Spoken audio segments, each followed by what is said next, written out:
নমস্কার, বৈশাখীর হেসেলে সবাইকে স্বাগত। আজকে নিরামিষ থালিতে দারুণ দারুণ পদ রান্না করেছি। এই রকম নিরামিষ রান্না হলে আমিষ খাবারের দরকারই পড়ে না। থালায় একে একে বেড়ে নিই, চলো। মুচমুচে পাট পাতার বড়া বেড়ে নিয়েছি প্রথমে ভাতের থালায়। আজ রেঁধেছি সাদা তিল, পোস্ত, কাজু বাদাম বাটা দিয়ে পটলের গা মাখা মাখা করেই তরকারিটা করেছি। সবজি দিয়ে ভাজা মুগের ডাল করেছি। এই সবজির ডালটা অপূর্ব লাগে খেতে।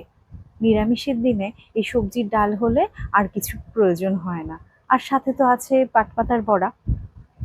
আর করেছি ময়দা দিয়ে একটা স্পেশাল তরকারি।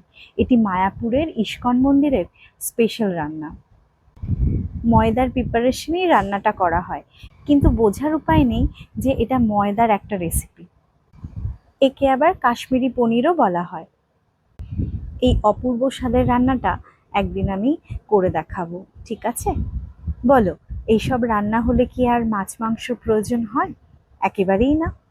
ভাতের থালা রেডি হয়ে গিয়েছে, এবার তাড়াতাড়ি খেয়ে নিই, কাল আবার আসবো। সবাই সবার পরিবারকে নিয়ে সুস্থ